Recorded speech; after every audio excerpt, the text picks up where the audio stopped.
Matapos akong paslangin ng asawa ko at ng kapatid niya, pumila ako sa registry ng kabilang buhay. Tinanong ako ng bantay kaluluwa kung saang pamilya ko gustong muling isilang. Itinuro ko ang magkaparehang nagtatalik sa salamin ng buhay at kamatayan. Ngumiti ako ng nakakakilabot. Sa kanila, gusto kong maging bunga ng kanilang pagmamahalan. Natigilan ng bantay kaluluwa nang marinig yun. At mabuti akong pinayuhan. Sobrang hirap ng dinanas mo dahil sa kanila sa dati mong buhay. Masyadong mabigat ang galit na daladala mo. Kung muli kang isisilang bilang anak nila, baka maapektuhan niya ng swerte mo sa susunod mong buhay. Ngumiti ako ng malamig at iwinasiwas ang aking kamay. Ayos lang. Sa buhay na ito, magiging isa akong mabuting anak na babalik para suklian ang kabutihan nila. Sa isang iglap, umikot ang aking paningin. Kasabay ng isang malakas na pag-iyak, isinilang ako bilang si Yetian, ang anak ng mga kaaway ko. Nilinis ako ng nurse, at maingat na dinala sa harap ng lalaking iyon. Congratulations, Mr. Ye. Congratulations, Ms. Liu. Isang malusog na baby boy. Ang lakas ng iyak niya. Si Yelong, ang pinakamatalik kong kaibigan. Sa mga sandaling ito, puno ng pananabik ang mukha niya habang inaabot ang mga kamay sa akin. Anak, halika kay Papa. Nanginginig ang boses niya sa ligaya na tila natupad ang isang matagal ng hiling. Subalit sa sandaling dumampi ang dulo ng daliri niya. Sa balat ko, walang anumang babala, bumulalas ako ng pinaka. Nakakapangilabot na sigaw sa buong buhay ko.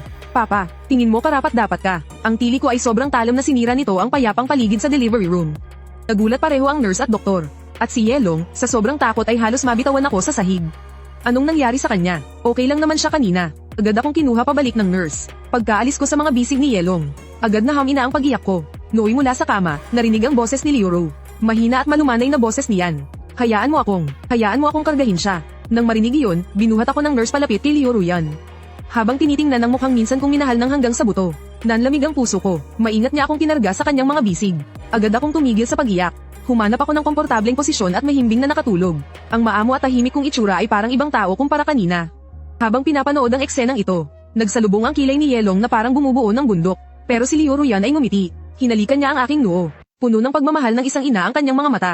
Tingnan mo, gusto-gusto niya ako. Sa mga sumunod na araw, sa tuwing lalapit si Yelong sa akin nang may 3 hakbang ang pagitan, automatikong tumutunog ang aking alarma. Sa tuwing susubukan niya akong kargahin, agad akong magwawala at iwinawasiwas ang aking mga kamay at paa. Wala pang 1 buwan, ang mukha ni Yelong ay napuno na ng mga bagong kalmo na nagpatong sa mga luma. At ang chismis na sadyang kontra ang batang master ng pamilya Liu sa kanyang ama, ay tahimik na kumalat sa mga alta sosyedad. Nang gabing iyon, muli kong nakalmo ang gilid ng labi ni Yelong. Sa wakas ay bumigay na siya. Isinara niya ang pinto ng kwarto.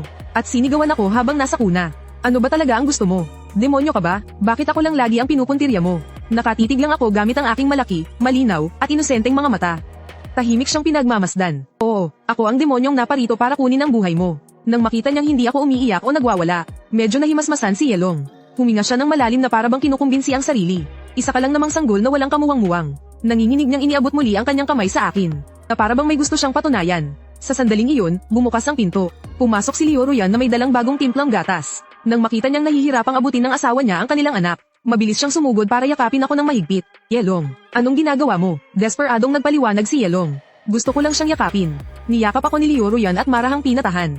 Pagkatapos, nang hindi man lang inaangat ang ulo, sinabi niya kay Yelong, kung ayaw mo sa kanya, lumayo ka na lang sa kanya. Mula ngayon, hayaan mo na si Zhang Sao ang mag-alaga sa kanya. Mula nang tanggalan siya ni Liuro yan ng karapatang alagaan ako, tuluyang bumagsak ang estado ni Yelong sa bahay na ito. Mula sa pagiging isang tinitingalang manugang ng mayamang pamilya, naging isa siyang ama na baliwala na lang. Lalong nanlamig sa kanya si Liuro yan. Ang lolo at lola ko naman ay diretsong tinuring siyang parang hangin. Tanging sa mga family reunion lang kung saan kailangan magpakitang tao. Doon lang siya pinapayagang kargahin ako para magpanggap na isa siyang mapagmahal na ama sa isang mabait na anak. Samantala, lumaki akong pinalaki sa layaw ng lahat hanggang mag-3 taong gulang. Nagsimula na akong makapagsalita ng ilang simple at yutal-yutal na salita. Sa harap ng lolo at lola ko, ako ang pinakamabait at pinakamasunuring apo. Sa harap ni Liuro yan, ako ang baby niyang laging umaasa sa kanya. Pero pagdating kay Yelong, ako ang bangungot na hindi niya matatakasan. Kapag pinapadede niya ako ng gatas, sinasakto ko ang pagtalikod niya para agad na itumba ang bote. Tapos, ituturo ko siya habang umiiyak ng pagkalakas-lakas at sisigaw. Kaso, kapag binabasahan niya ako ng libro, sa kalagitnaan mismo ng pagbabasa niya, bigla na lang akong iiyak sa takot. Ituturo ko ang kawalan sa likod niya at sisigaw. Takot. Sa una, ipinagtatanggol pa siya ni Liuro yan. Pero nang paulit-ulit na itong nangyari, nagbago na rin ang tingin niya sa kanya. Mula sa pagtatanggol, naging pagdududa. Hanggang sa hindi na maitagong inis at pagkasuklem. Isang araw, katatapos lang ni Yelong sa isang video conference. Nang pumasok ang lola ko na madilim ang mukha, Yelong, halika rito, sumama ka sa akin sandali. Sa sala, seryoso ang mga mukha ni Liuro yan at ni Lolo. Habang ako naman ay nakaturo sa isang maliit na, pulang marka sa aking hita, at humahagulgol na halos hindi makahinga. Nanginginig sa galit si Lola habang dinuduro si Yelong. Ikaw na naman ang may kagagawan nito. Binabantayan ko lang naman sa'yo ang bata. Paano mo siya binantayan? Kinurot mo ang binti ni Tian hanggang mamula. Nang makita ni Yelong ang pulang marka sa binti ko, tuluyan siyang natulala. Dahil alam niya, na nauntog ko lang iyon nang hindi sinasadya habang naglalaro ako ng mga laruan ko. Pero sa mata ng lahat, iyon na ang matibay na ebidensya na minamaltrato niya ang sarili niyang anak. Ma, hindi ako. Wala akong ginawa. Pinagpapawisan siya sa sobrang pag-aalala. Tumingin siya kay Liu Ruyan. Ruyan, maniwala ka sakin. Paano ko naman magagawang saktan ang sarili kong anak? Hindi siya tiningnan ni Liu Ruyan. Nakayuko lang ito habang malambing akong pinapatahan. Tahan na, Tian. Huwag ka nang umiyak. Nandito si Mama. Ang pagbabaliwala nito ay parang isang matalim na kutsilyo na. Bumaon ng malalim sa puso ni Yelong. Hindi na niya napigilan ang sarili at sumigaw siya. Liu Ruyan, magsalita ka naman. Pati ba ikaw, naniniwala kang ako ang may gawa nito? Ganoon na lang ba talaga ang kawalan mo ng tiwala sa akin? Nang marinig ito, sa wakas ay nagangat ng tingin si Liu Ruyan. Ang tingin niya ay kasing lamig ng yelo. Paano kita paniniwalaan? 2 taong gulang pa lang siyang bata. Yelong, naiintindihan ko na stress ka nitong mga nakaraang araw. Pero hindi mo dapat ibinubunto ng galit mo sa bata. Wala akong ginawa, hindi may pagtanggol ni Yelong ang kanyang sarili. Namumula na ang mga mata niya sa sobrang sama ng loob. Habang ako naman ay nakasubsob sa mga braso ni Liu Ruyan. Humihikbi na parang biktima, habang malamig siyang tinititigan ng aking mga malilinaw na mata. Ang tingin na iyon ay puno ng hindi may tatagong panunuya at hinanakit. Nang makita iyon, nanginag ang buong katawan ni Yelong. Isang kakatwa at nakakakilabot na ideya ang unang beses na sumulpot sa kanyang isipan. May mali sa batang ito. Mula noon, hindi na siya kusang lumapit sa akin. Umiiwas na rin siya sa akin nang hindi niya namamalayan. Sa kanyang mga mata, bukod sa pagkasuklem, ay may bahid na rin ng takot. Ang bahay na ito, na dati niyang itinuturing na daan para makapasok sa isang mayamang pamilya. Ngayon ay naging kulungan na niya. Hindi nagtagal, dumating na ang ika-60 kaarawan ni Lolo. Puno ng mga bisita ang banquet hall at napakasaya. Nakasuot ako ng isang disenteng maliit na suit. Karga-karga ako ni Lolo na parang isang maliit na matanda. Tumatanggap ng mga papuri mula sa lahat. Si Yelong naman ay nakasuot ng mamahaling custom-made na suit. Hawak ang kanyang kopeta. Pilit siyang ngumingiti habang nakikihalubilo sa mga bisita.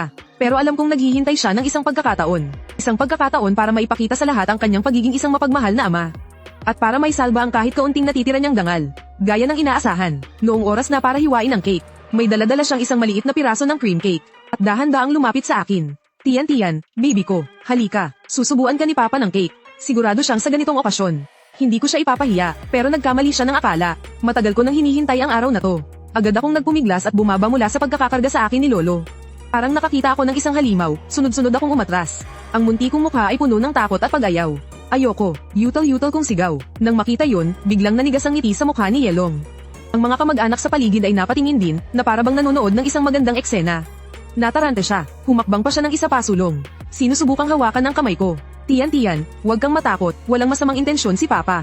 Ito na ang pagkakataon. Bigla kong itinaas ang maliit kong kamay. Buong lakas kong itinuro ang kanyang mukha, na bahagyang namimilipit dahil sa konsensya. Tapos, pasig akong sinabi ng malinaw ang bawat salita. Masamang tao, nananakit, lahat sila ay natigilan at napatingin sa akin. Tapos ay tumingin kay Yelong na biglang namutla na parang multo. Nananakit, anong sinasabi ng batang to? Tama ba ang narinig ko? Diyos ko, mukha pa namang disente si Yelong. Posible bang nananakit siya ng bata? Ang mga bulungan ay parang alon na dumating. Sina Lolo at Lola ang unang nakakilos. Agad nila akong niyakap, hinaplos-haplos nila ang likod ko habang nagsasalita ng may pag-aalala. Huwag kang matakot, Tian. Baka naman nanaginip ka lang ng masama kagabi kaya ka natakot. Tuluyan ang gumuho ang mundo ni Yelong. Hindi ko ginawa, hindi ako. Nawala siya sa sarili at nagsisigaw. Itinuro niya ako, at ang boses niya ay matinis at parang nababaliw. Nagsisinungaling ang munting demonyong yan. Hindi siya normal na bata. Isa siyang demonyo. Nagalit ng husto si Liu Ruyan.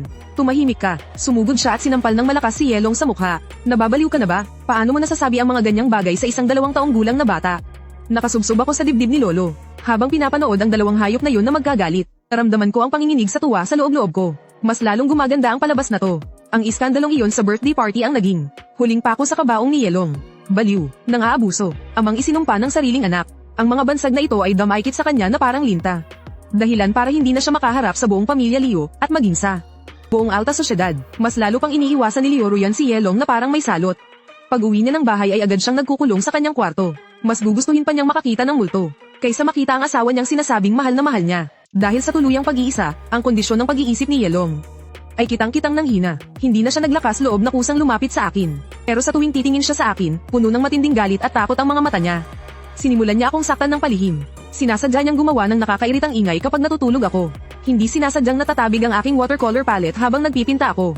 At kapag walang ibang tao, tinititigan niya ako ng napakalamig at masama. Tahimik kong tiniis ang lahat ng ito, dahil alam kong nag-iipon lang siya ng galit. At ako na may naghihintay ng pagkakataon para tuluyan siyang itapon sa impyerno. Ang pagkakataong ito ay ang relong itinatago ni Liu Ruyan sa pinakailalim ng kanyang kahon ng alahas. Regalo iyon ni Liu Ruyan kay Yelong pagkatapos akong isilang.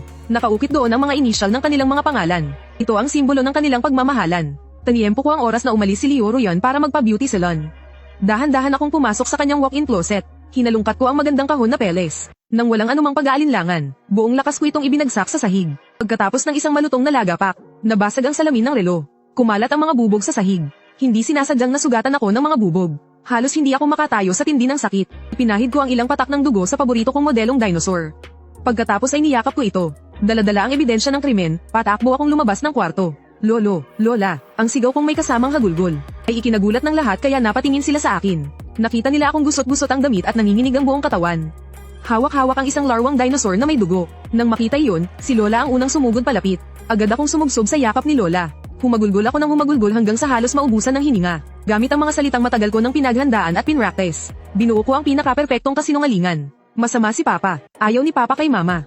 Itinaas ko ang larwang dinosaur na puno ng dugo. Umiyak ako hanggang sa halos mahimatay. Sinira ko ang mga gamit ni Mama. Sa huli, iniharap ko ang braso kong may sugat. Kamay ko, masakit. Bawat salita ko ay parang isang mabigat na martilyo. Buong lakas na tumama sa puso ng lahat. Si Yelong nakalalabas lang mula sa kanyang opisina ay tuluyang natigilan. Tiningnan niya ang sugat sa braso ko. Pagkatapos, tiningnan niya ang sarili niyang mga kamay na walang laman. Nablangko ang isip niya. Hindi ako. Wala akong ginawa. Ang kanyang pagtanggi sa harap ng lahat ng ebidensya ay naging napakahina at walang bisa. Nanginginig sa galit si Lolo. Hayop ka. Paano mo nagawang saktan ng ganito si Tian Tian? Hindi namin matatanggap sa pamilya Liu ang isang taong walang puso na tulad mo. At si Liu Ruyan na sakto namang kara-rating lang sa bahay ay natakot din sa madugong eksenang nakita niya. Tiningnan niya ako. Pagkatapos ay tiningnan niya si Yelong na parang nasisiraan na ng bait. Ang huling kititing na pagmamahal ng mag-asawa sa kanyang mga mata ay napalitan na ng takot at pagkasuklem. Noong dadalhin na nila ako sa ospital, sumubsob ako sa balikat ni Lolo. Malamig kong tiningnan si Yelong na namumutla na. Ibinuka ko ang bibig ko nang walang boses sa kanya. Pamatay ka na. Naintindihan niya. Tumingin siya sa akin at sa wakas ay napasigaw sa sobrang takot. 5 tahi ang tinahi sa sugat sa braso ko. Dahil dito, kumuha si Lolo ng 2 bodyguard para sa akin.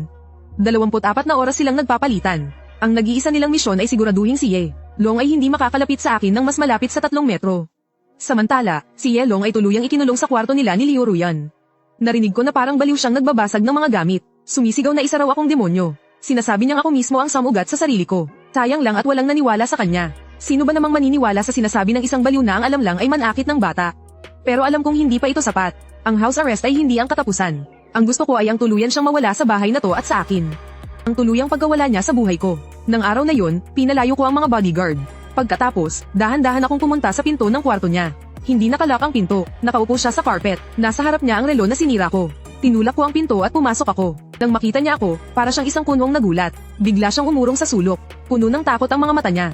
Anong ginagawa mo rito? Lumapit ako sa kanya, at sinabi ko sa kanya sa tono na hindi akma sa edad ko. Nandito ako para bawiin ang sa akin. Inakaw mo ang asawa ko, ang kumpanya ko, ang buhay ko. Ngayon, isa-isa ko yang babawiin lahat. Sa sandaling iyon, tuluyan nang nawala sa katinoan si Yelong. Sa wakas, nakumpirma niya na hindi ako isang ordinaryong bata. Ako ang isang kaluluwang nagbabalik para maningil ng buhay. Tumigaw siya at parang nababaliw na sumugod sa akin. Demonyo, papatayin kita, demonyo ka. Mula sa namumula niyang mga mata, lumabas ang pinakaubod na pagnanasang pumatay.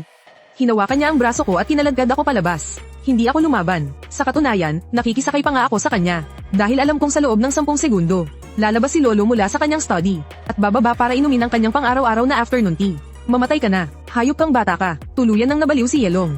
Kinalagkad niya ako papunta sa may hagdanan at itinaas ng mataas ang kanyang kamay. Ito na yun. Narinig ko ang mahinang tunog ng pagbukas ng pinto ng study. Sa sandaling malapit ng dama po ang sampal ni Yelong.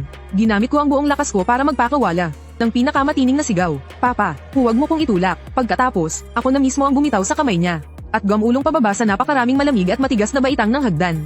Buong lakas akong bumagsak sa sahig ng unang palapag. Nilamon ako ng matinding sakit na parang tsunami. Pero ginamit ko ang huling lakas ko para iangat ang ulo ko. Nakita ko si Lolo na nakatayo sa itaas ng hagdanan sa ikalawang palapag. Namumutla ang mukha niya. Nakita niya ang nakataas na kamay ni Yelong na hindi pa nito naibababa. Sinalubong ko ang galit niyang mga mata at itinuro ng kanang kamay ko ang lalaking nasa itaas. Natulala at hindi makagalaw. Lolo, tulungan niyo ko. Papa, papatayin niya ako. Pagkasabi ko noon, bigla na lang akong hinimitay. Isang buong araw at gabi akong walang malay sa ospital. Pagkagising ko, nakasemento na ng makapal ang kaliwa kong braso. Nakasulat sa diagnosis na may lamat ang buto sa kaliwa kong braso. At may malulubhang pasa sa iba't ibang parte ng katawan. Halos madurog ang puso ni Lola sa kaiiyak habang yakap-yakap ako. Samantalang si Lolo ay nakatayo sa tabi ng bintana, Ramdam sa kanya ang tensyon na parang may masamang mangyayari. Mula sa mga putol-putol na salaysay ni Lola habang umiiyak, nabuo ko sa isip ko ang lahat ng nangyari habang wala akong malay. Halos sabay na dumating ang ambulansya, at ang private lawyer ng pamilya Liu sa mansyon. Agad na hinawakan ng mga bodyguard si Yelong, at ikinulong sa basement. Sumisigaw siya na parang baliw. Sinasabi niyang demonyo raw ako, at lahat daw ay plinano ko. Pero ang nabali kong buto at ang hindi ko pagkakapagsalita dahil sa takot. Ang naging matibay na ebidensya laban sa kanya. Makalipas ang 2 araw, nakalabas na ako ng ospital. Mismong si Lolo ang nagtulak sa wheelchair ko papasok sa sala ng bahay ng mga Liu. Nasa sala ang lahat ng kamag-anak ng pamilya Liu at ang legal advisor ng pamilya, lahat sila ay seryoso ang mukha. Samantala, si Yelong na kinalagkad pabalik ng mga bodyguard, ay itinapon sa gitna ng sala na parang isang patay na aso. Liu Ruyan, malamig ang boses ni Lolo, walang bahid ng anumang emosyon. Nanginginig na humakbang pasulong si Liu Ruyan habang nakayuko. Inilapag ng abogado ang isang dokumento at isang ballpen sa harap niya. Ito ang divorce agreement. Pirmahan mo yan para palayasin siya ng walang-wala. Kung hindi, pareho kayong lalayas sa bahay na to. Nang marinig iyon, namutla at nagbago ang kulay ng mukha ni Liu Ruyan. Tiningnan niya ang kaawa-awang si Yelong na nakahandusay sa sahig. At tiningnan niya rin ako na mukhang kaawa-awa sa aking wheelchair. Kalahating segundo lang ang kinailangan. Kinuha niya ang ballpen at mabilis na isinulat ang kanyang pangalan. Walang emosyong kinaladkad ng mga bodyguard si Yelong palabas. Mula simula hanggang dulo, hindi na muling tiningnan ni Liu Ruyan si Yelong. Mula nang palayasin si Yelong, hinarap ni Lolo si Liu Ruyan at binitawan ang mga salitang humanig sa buong pagkatao niya. Gumawa ka ng isa pang dokumento. Ang 20% ng shares ko sa Liu Group ay agad na ilipat sa pangalan ni Tian Tian. Lumapit si Lolo sa akin at hinaplos ang ulo ko. Simula ngayon, ang pangalan ni Tian ay papalitan na at magiging Liu. Siya na ang kaisa-isang tagapagmana ng pamilya Liu. Nang marinig ko ito, isang ngiti ang sumilay sa aking mga labi na hindi napansin ng kahit sino. Tiningnan ko si Liu Ruyan. Mama, ikaw naman ang susunod. Simula nang palayasin si Yelong. Isang buong taon akong nagpagaling sa kaliwang braso ko. Kahit na matagal nang magaling, tuwing umuulan ay hahawakan ko pa rin ang braso ko at sisiga sa sakit. Para ipaalala sa bawat miyembro ng pamilya Liu, kung ano ang utang nila sa akin. Habang binabagabag sila ng konsensya, lumaki ako hanggang sa edad na 12. Samantala, ang nanay kong si Liu Ruyan, ay tuluyan ng naging high class na yaya ko. Ang buhay niya ay sa akin na lang umikot, ngunit para sa isang babaeng nasa kasagsagan pa rin ng kanyang kagandahan. Na nakakulong sa ganitong uri ng buhay, natural lang na maghanap siya ng aliw sa iba. Hindi nagtagal, naamoy ko sa kanya ang pabango ng isang hindi kilalang lalaki. Nang walang kahirap-hirap, ginamit ko ang pinakabagong model ng computer na bigay ni Lolo para i-hack ang cellphone niya. Ang pangalan ng lalaki ay Zhang Wei. Isa siyang bata at gwapong estudyante sa universidad. Umupa si Liu Ruyan ng isang mamahaling apartment para sa kanya. Nagreregalo ng mamahaling relo. Napakagalante. Napangiti ako nang makita ko yun. Liu Ruyan, ang bago mong buhay ang magiging katapusan mo. Hindi ako nagsumbong kina Lolo at Lola. Masyado siyang makakalusot kung ganun. Pinili ko yung gabi na katatapos lang nilang maglambingan ni Zhang Wei. At umuwi siya sa bahay na nasa pinakamagandang mood. Pumasok ako sa kwarto niya dala ang isang basong gatas. Agad ibinaba ni Liu Ruyan ang cellphone niya at ibinuka ang mga braso para sa akin. Tian, anong problema? Ang lalim na ng gabi, bakit gising ka pa? Hindi ako lumapit, nakatayo lang ako roon, nakayuko, at pabulong na nagtanong. Mama, sa tingin mo ba, pabigat lang ako sa'yo? Ano bang pinagsasabi mo? Nagbago ang ekspresyon ni Liu Ruyan nang marinig iyon. Bakit mo naman naisip yan? Tinaas ko ang ulo ko, puno na ng luha ang mga mata ko. Kasi po, nakita ko kayo kasama yung tito. Ipaghahanap mo na po ba ako ng bagong tatay? Hindi po ba sapat ang pagiging mabait ni Tian? Sabi ko habang walang tigil sa pagpatak ang mga luha ko. Tuluyan ng nataranta si Liu Ruyan. Mabilis siyang lumapit at niyakap ako habang nagkakabuhol-buhol sa pagpapaliwanag. Hindi. May bago lang pong kaibigan si Mama. Hinding-hindi ka iiwan ni Mama, Tian. Talaga po, tinaas ko ang luhaan kong mukha. Oo, totoo. Itinuro niya pa ang langit para manumpa, habang tinitingnan ko ang natataranta niyang itsura. Alam kong tama na ang tiyempo. Tumigil ako sa pag-iyak. Sa halip, nagsimula akong mag-isip para sa kanya sa paraang hindi angkop sa edad ko. Mama, huwag kang matakot. Alam ko pong malungkot ka rin kapag mag-isa. Basta masaya ka, ayos lang po sa akin. Natigilan si Liu Ruyan sa narinig niya. Inakala niyang magwawala ako, pero hindi niya inaasahan ang ganitong pag-unawa mula sa akin. Sumangot-singhot ako. Ginamit ko ang buong husay ko sa pag-arte para ibigay sa kanya ang pinakamabigat na dagok. Mama, huwag na huwag ninyong ipapaalam kina Lolo at Lola. Hinawakan ko ang damit niya at binulungan siya. Magagalit sila sa inyo. Ililihim ko ito para sa inyo. Mag-pinky swear tayo. Sabi ko habang iniaabot ang aking hinliliit. Habang nakatingin sa akin si Liu Ruyan, dahan-daang namula ang kanyang mga mata. Pasasalamat, konsensya, at ang pakiramdam na nakaligtas sa kapahamakan. Ang mga damdaming ito ang pumuno sa kanyang mga mata. Akala niya, talagang iniisip ko ang kapakanan niya. Nanginginig siyang nakipag-pinky swear sa akin. Tian, ikaw talaga ang munting anghel ni Mama. Humahagulgol siya habang niyayakap ako ng mahigpit. Kasabay noon, kinuha ko mula sa bulsa ko ang isang bank card. Bigay ito sa akin ni Lolo. Isa itong supplementary card na walang credit limit. Ma, para sa inyo ito. Isiniksik ko ito sa kamay ni Liu Ruyan. Tulungan ninyo akong ibili ng kotse yung tito. Kapag masaya na siya, mas madalas na rin kayong makakangiti. Sa sandaling iyon, tuluyan kong winasak ang depensa sa isipan ni Liu Ruyan. Niyakap niya ako at umiyak na parang bata. Paulit-ulit niyang sinasabi na ako raw ang anghel niya. Ang nag-iisang kaligtasan niya sa buong buhay niya. Hinayaan ko lang siyang yakapin ako. Habang may pinaka-inosente at pinakadalisay ng ngiti sa aking mukha. Ngunit sa loob-loob ko, malamig akong napapangisi. Huwag kang umiyak, dahil kapag ako na mismo ang naghatid sa'yo sa impyerno, magkakaroon ka ng mas maraming oras para pasalamatan ako, ang mabuti mong anak. Kaya naman, sa tulong ng panghihikayat at pagtatakip ko, lalong naging malalim at komplikado ang pagmamahalan ni Liu Ruyan at Zhang Wei. Inosenteng inakala ni Liu Ruyan na ako, ang kanyang anak, ang kanyang nag-iisang kakampi at kaligtasan. Nagsimula pa siyang mangarap ng gising sa harap ko tungkol sa hinaharap. Pagdating ko raw sa tamang edad, maninirahan na sila ni Zhang Wei sa ibang bansa, at hinding-hindi na nila papakialaman pa ang mga gulo sa pamilya Liu. Habang pinapakinggan ko ang maganda niyang pantasya, nagpakita ako ng isang inosente at puno ng pag-asang ngiti, pero ang puso ko'y puno ng nagyayelong pagnanasang pumatay. Liu Ruyan, nung pinatay mo ko, bakit hindi mo man lang naisip na bigyan ako ng kinabukasan? Sa isang banda, ginamit ko ang perang bigay ng lolo ko para sa gana.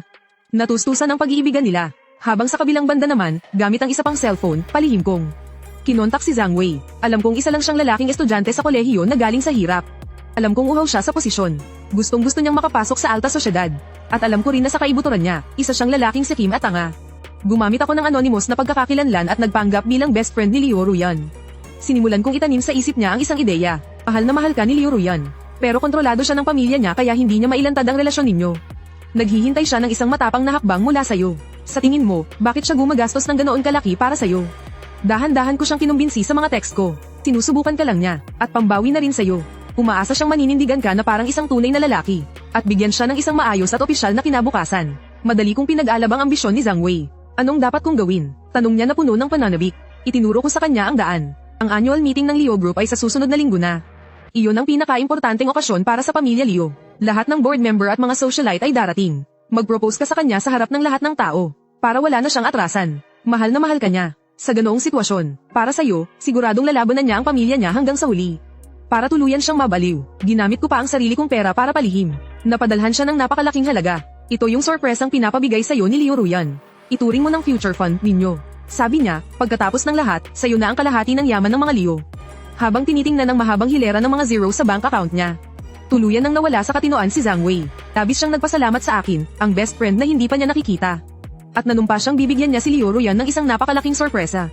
Noong gabi ng annual meeting ng Liu Group, nakatayo ako sa tabi ni Liu Ruyan. Tinatanggap ang mga pagbati mula sa lahat. Hawak ni Liu Ruyan ang kanyang kopeta, walang tigil siyang nagpapakilala sa mga business partner. At ipinakikilala ako bilang susunod na tagapagmana ng pamilya Liu. Pero, noong nasa entablado na si Lolo para magbigay ng talumpati, at nasa kasagsagan na ang kasiyahan sa party, patago kong pinindot ang aking cellphone. Ipinadala ko kay Zhang Wei ang huling mensahe. Ayun na, sige na, naghihintay sa'yo ang reyna mo. Pagkatapos, tumingala ako. Tinitigan ko ang aking ina na nagniningning sa entablado at ngumiti ako. Nang isang perpektong ngiti. Mama, ang engranding palabas ng kahihiyan na personal kong inihanda para sa'yo. Malapit nang magsimula, malakas pa ring umaalingaw sa venue ang boses ni Lolo. Pero biglang may malakas na nagtulak para buksan ang pinto ng banquet hall mula sa labas. Isang binatang nakasuot ng suot at may hawak na malaking bouquet ng rosas. Ang nakalusot sa mga gwardya at biglang pumasok. Lahat ng mga mata ay biglang napako sa kanya. Ruyan, nandito na ako para pakasalan ka. Hindi pinansin ni Zhang Wei ang lahat. Tumakbo siya diretso kay Liu Ruyan.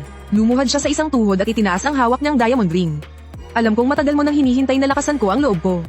Ngayon, sa harap ng lahat ng tao, gusto kong ipagsigawan sa buong mundo na mahal kita. Huwag na tayong magtago pa. Pakasalan mo na ako, please. Sa sandaling iyon, tuluyang nablangko ang isip ni Liu Ruyan. Tinitigan niya ang baliw na lalaki sa harap niya habang nanginginig ang kanyang mga labi. Anong pinagsasasabi mong kalokohan? Guards, kaladkarin niyo siya palabas. Nang makita ito, natigilan si Zhang Wei. Ruyan, anong nangyayari sa'yo? Ako to, sabi mo, kapag naglakas loob akong lumantad, sasama ka sa akin. Binilhan mo ako ng kotse. Nag-transfer ka ng 5 milyon para sa future fund natin. Nakalimutan mo na ba ang lahat ng yun? Nang marinig ito, sabay-sabay na napasinghap ang mga bisita. Ang mukha ni Lolo ay nangingitim na sa galit. At ako, habang pinapanood ang engranding palabas na ito na ako mismo ang may gawa. Alam kong oras na para umeksena ako, ang pinakamahusay na biktima. Tumakbo ako mula sa kumpulan ng mga tao. Habang tumatakbo, sumisigaw ako na garalgal ang boses sa pag-iyak at takot. Mama, anong nangyayari sa'yo? Sino po itong lalaking to? Paalisin niyo na po siya, dali. Sumugod ako sa harap ni Liu Ruyan at ibinuka ang aking payat na mga braso para protektahan siya sa likuran ko. Tinitigan ko si Zhang Wei nang may pighati at galit sa aking mga mata. Masama kang tao, bakit ka pumunta rito para lokohin ang mama ko? Ang perang ibinigay niya sa'yo ay sa akin. Ako ang nagsabi sa kanyang gamitin yun para ipambili ka ng kotse. Gusto ko lang naman siyang pasayahin kahit kaunti. Bakit kailangan mo siyang saktan ng ganito? Gusto ko lang naman siyang pasayahin kahit kaunti. Bakit kailangan mo siyang saktan ng ganito? Bakit kailangan mo siyang saktan ng ganito? Bakit kailangan mo siyang saktan ng ganito? Bakit kailangan mo siyang saktan ng ganito? Bakit kailangan mo siyang saktan ng ganito? Bakit kailangan mo siyang saktan ng ganito? Bakit kailangan mo siyang saktan ng ganito? Bakit kailangan mo siyang saktan ng ganito? Bakit kailangan mo siyang saktan ng ganito? Bakit kailangan mo siyang saktan ng ganito? Bakit kailangan mo siyang saktan ng ganito? Bakit kailangan mo siyang saktan ng ganito? Bakit kailangan mo siyang saktan ng ganito? Bakit kailangan mo siyang saktan ng ganito? Bakit kailangan mo siyang saktan ng ganito? Bakit kailangan mo siyang saktan ng ganito? Bakit kailangan mo siyang saktan ng ganito? Bakit kailangan mo siyang saktan ng ganito? Bakit kailangan mo siyang saktan ng ganito? Bakit kailangan mo siyang saktan ng ganito? Bakit kailangan mo siyang saktan ng ganito? Bakit kailangan mo siyang saktan ng ganito? Bakit kailangan mo siyang saktan ng ganito?